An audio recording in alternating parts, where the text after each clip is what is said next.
Quadrix, CFO, Analista de Desenvolvimento, 2025. Bancos de dados armazenam o maior valor intangível das empresas, seus dados. Para isso, utilizam-se sistemas de gerenciamento de banco de dados e metodologias de análise para dar qualidade a esse armazenamento. Com base nessa informação, julgue os itens seguintes.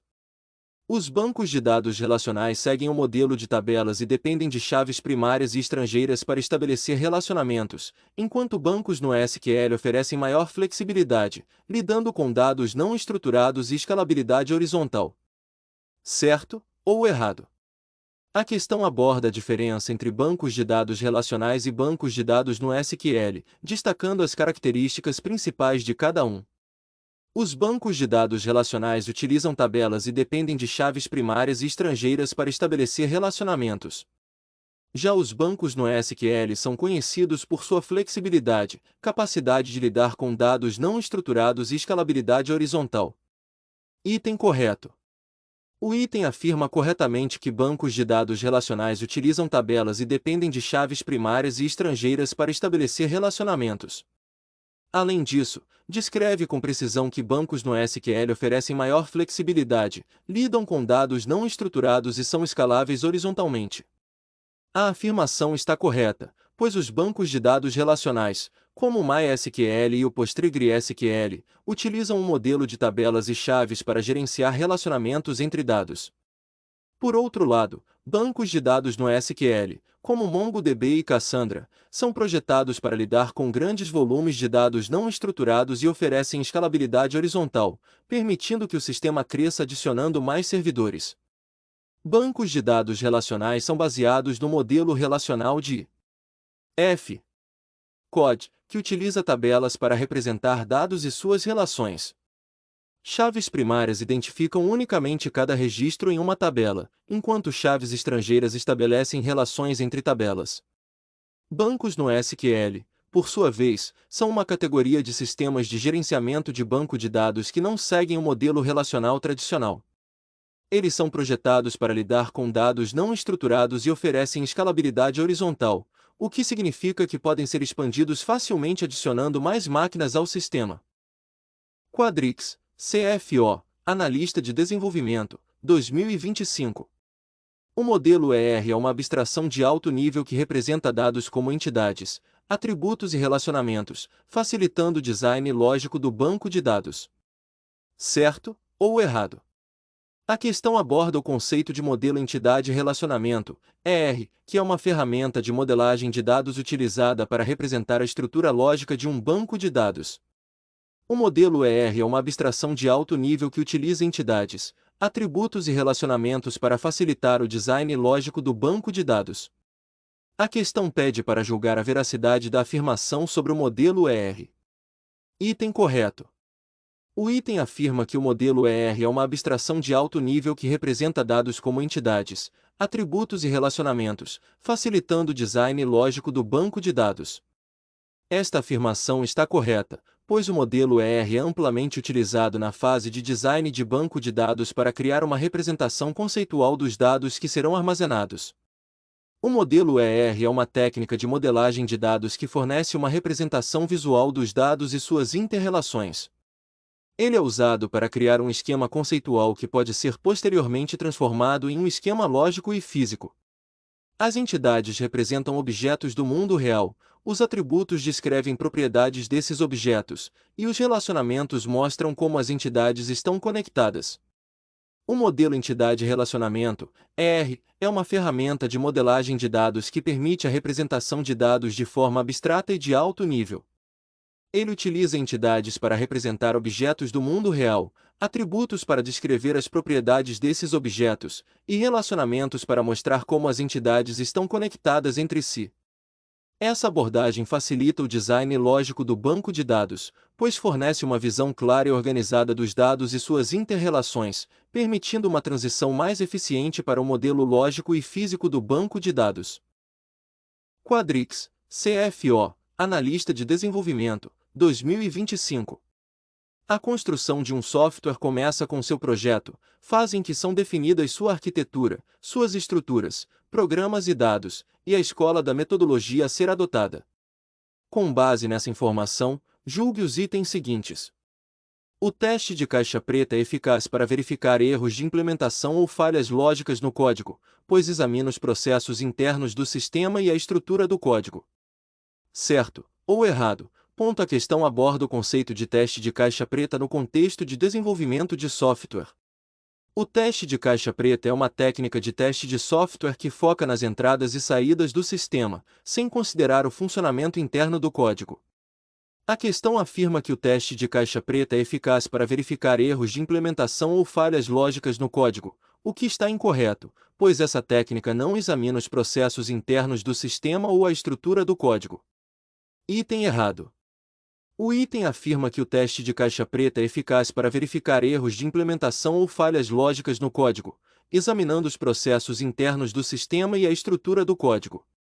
Esta afirmação está incorreta, pois o teste de caixa preta não se preocupa com a lógica interna ou a estrutura do código, mas sim com as saídas geradas a partir de entradas específicas.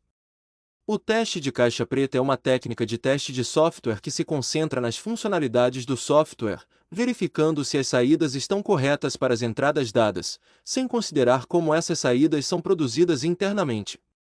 O teste de caixa preta, também conhecido como teste funcional, é uma técnica de teste de software que avalia a funcionalidade de um aplicativo sem inspecionar sua estrutura interna ou funcionamento. Ele se concentra em verificar se o software atende aos requisitos especificados, testando as entradas e saídas, mas não os processos internos ou a lógica do código. Quadrix, CFO, Analista de Desenvolvimento, 2025. A construção de um software começa com seu projeto, fase em que são definidas sua arquitetura, suas estruturas, programas e dados, e a escola da metodologia a ser adotada. Com base nessa informação, julgue os itens seguintes.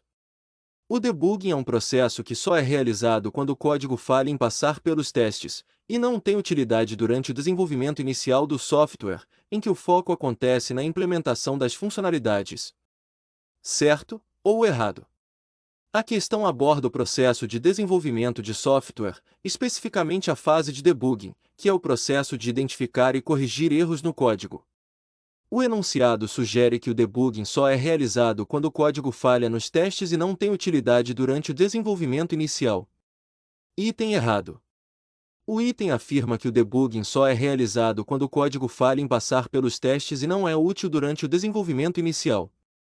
Esta afirmação está incorreta, pois o debugging é uma prática contínua durante o desenvolvimento de software. Ele é utilizado não apenas quando o código falha nos testes, mas também durante a implementação para garantir que as funcionalidades estejam sendo desenvolvidas corretamente. O debugging é uma parte essencial do ciclo de desenvolvimento de software e é realizado continuamente para identificar e corrigir erros à medida que o código é escrito. Ele não se limita apenas ao momento em que o código falha nos testes. Durante o desenvolvimento de software, o debugging é uma prática contínua que ajuda a identificar e corrigir erros no código. Ele é realizado não apenas quando o código falha nos testes, mas também durante a implementação para garantir que as funcionalidades estejam sendo desenvolvidas corretamente. Portanto, a afirmação de que o debugging só é realizado quando o código falha nos testes é incorreta. Instituto AOCP, Paraná Previdência, Analista de Tecnologia, Área Tecnologia da Informação, 2025. O LES, Large Scale Scrum, é uma abordagem que visa escalar o Scrum para equipes grandes, mantendo a simplicidade e flexibilidade características do Scrum original. Seu foco é preservar os princípios fundamentais de transparência, inspeção e adaptação, mesmo em ambientes com múltiplas equipes. No contexto do LES, quando o número de equipes cresce e múltiplos Scrum Teams precisam trabalhar em áreas do produto que exigem coordenação, mas mantendo um único backlog de produto, é aplicada uma variação específica do modelo. Diante dessa informação, a cenário alternativa que apresenta o tipo de LES que é utilizado quando o número de equipes aumenta e as áreas de foco exigem uma coordenação intensiva. A. LES Quantum. B. LES UGI. C. LES Zen. D. LES Nano. E. LES Orbit. A questão aborda o conceito de LES, Large Scale Scrum, que é uma metodologia para escalar o Scrum em ambientes com múltiplas equipes. O foco principal é identificar qual variação do LES é utilizada quando há um aumento no número de equipes e a necessidade de coordenação intensiva, mantendo um único backlog de produto. Item A. Errado. O item A menciona LES Quantum, que não é uma variação reconhecida do LES.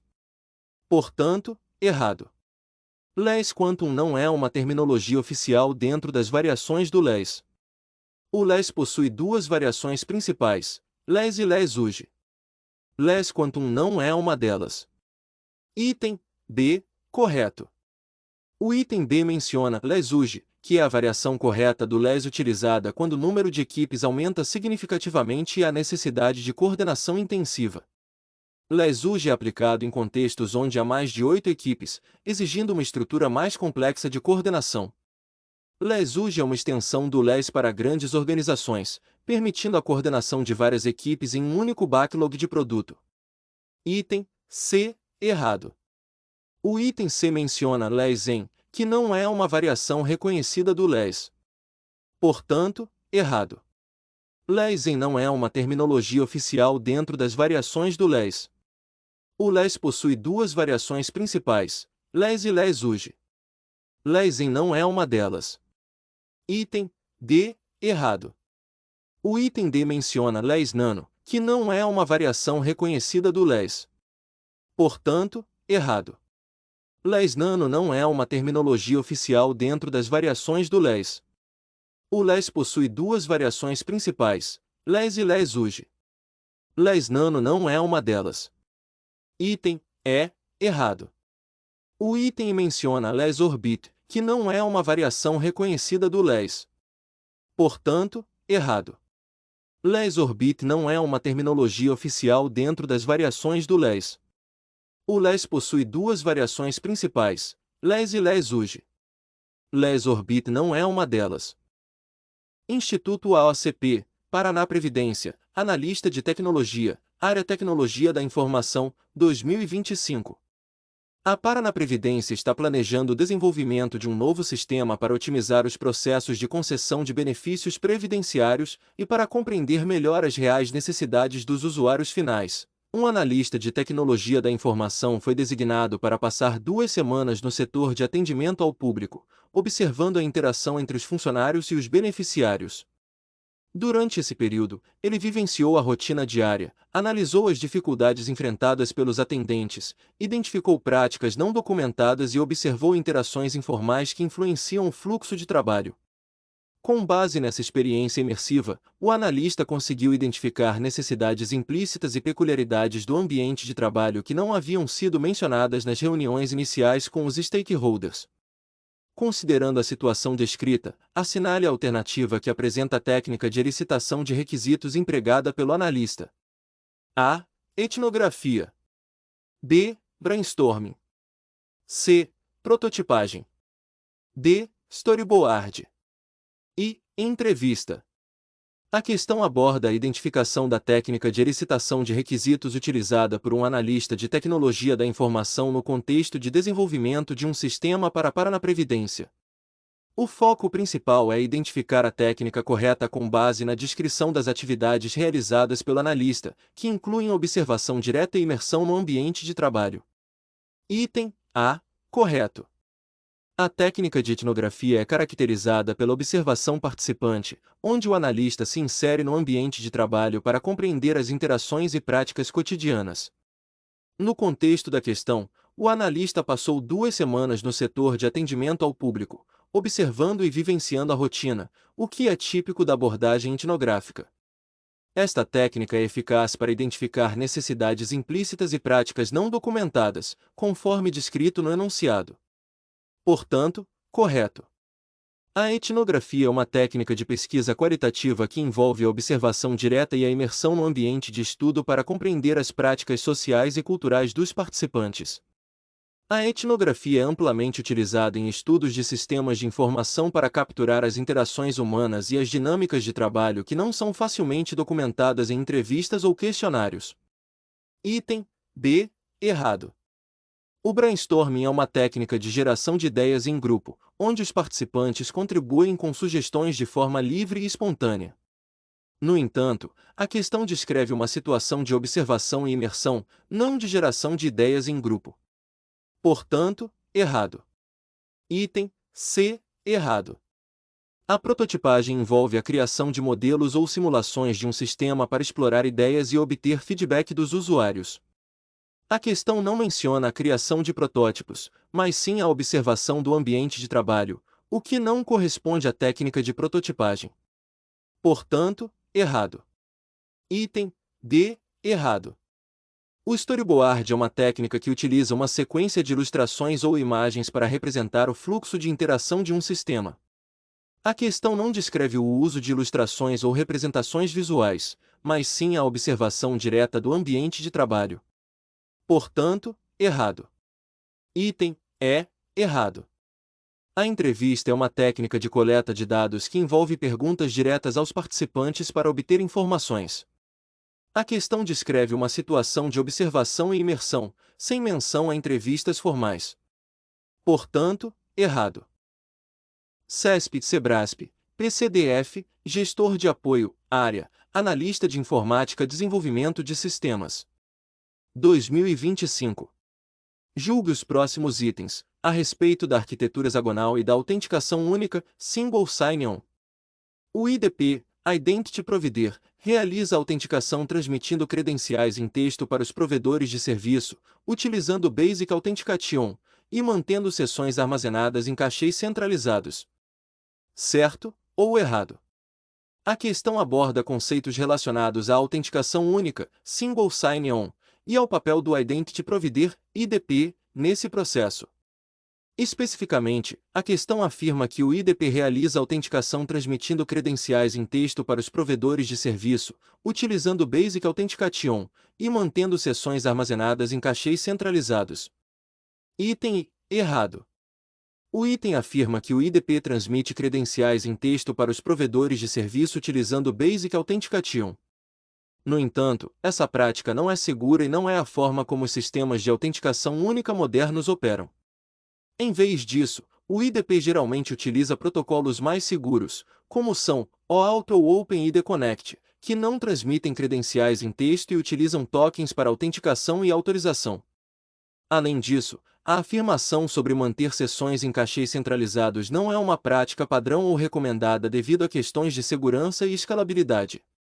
A prática de transmitir credenciais em texto é considerada insegura e não é utilizada em sistemas modernos de autenticação única. Protocolos como são OAuth e OpenID Connect são utilizados para garantir a segurança das credenciais e a integridade das sessões de autenticação. Os sistemas de autenticação única modernos utilizam protocolos seguros que evitam a transmissão de credenciais em texto. O uso de Basic Authentication para esse propósito não é recomendado devido a vulnerabilidades de segurança. Em vez disso, tokens são utilizados para autenticação e autorização, garantindo a segurança das informações transmitidas. CESP-Sebrasp, PCDF, Gestor de Apoio, Área, Analista de Informática Desenvolvimento de Sistemas. 2025. A integração do TDD ao fluxo de trabalho do GIT, por meio da implementação de OCs de pré-commit e pré-push, em associação com práticas de integração contínua, propicia uma abordagem proativa para a manutenção da integridade do código em ambientes de desenvolvimento distribuído com múltiplos branches. Certo ou errado? A questão aborda a integração de práticas de desenvolvimento de software, especificamente a integração do Test Driven Development, TDD, com o fluxo de trabalho do GIT, utilizando OCs de pré-commit e pré-push, em conjunto com práticas de integração contínua.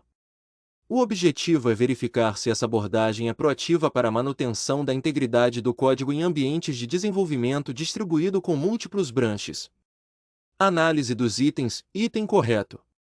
O item afirma que a integração do TDD com o fluxo de trabalho do GIT, por meio de OCs de pré-commit e pré-push, em associação com práticas de integração contínua, oferece uma abordagem proativa para manter a integridade do código. Essa afirmação está correta, pois o uso de TDD garante que o código seja testado antes de ser comitado ou enviado para o repositório remoto, enquanto os OCs de pré-commit e pré-push podem ser configurados para executar testes automaticamente, prevenindo que código com falhas seja integrado. Além disso, A integração contínua automatiza a construção e teste do código, assegurando que as alterações sejam continuamente verificadas em um ambiente de desenvolvimento distribuído. A prática de TDD, combinada com OKs de Git e integração contínua, é amplamente reconhecida como uma abordagem eficaz para garantir a qualidade e integridade do código em ambientes de desenvolvimento colaborativo. Os OKs de pré-commit e pré-push são scripts que podem ser configurados para rodar testes automaticamente antes de um commit ou push, prevenindo a introdução de código defeituoso no repositório. A integração contínua, por sua vez, automatiza o processo de construção e teste do software, permitindo a detecção precoce de problemas. A integração de TDD com Git e práticas de integração contínua é uma estratégia proativa para manter a integridade do código. TDD assegura que o código seja testado antes de ser commitado, enquanto OKs de pré-commit e pré-push podem ser configurados para executar testes automaticamente, prevenindo a integração de código com falhas. A integração contínua automatiza a construção e teste do código, assegurando que as alterações sejam continuamente verificadas em um ambiente de desenvolvimento distribuído. CESP/CEBRASP, PCDF, Gestor de Apoio, Área, Analista de Informática Desenvolvimento de Sistemas. 2025. Quando utilizados em operações em bancos de dados, os métodos HTTP de GET, POST, PUT e DELETE podem ser associados aos comandos CRUD SELECT, CREATE, UPDATE e DELETE, respectivamente. Certo ou errado? A questão aborda a associação entre métodos HTTP e operações CRUD em bancos de dados. O foco principal é verificar se a correspondência entre os métodos HTTP, GET, POST, PUT, DELETE, e os comandos CRUD, SELECT, CREATE, UPDATE, DELETE, está correta. Item correto. O item afirma que os métodos HTTP GET, POST, PUT e DELETE podem ser associados aos comandos CRUD SELECT, CREATE, UPDATE e DELETE, respectivamente.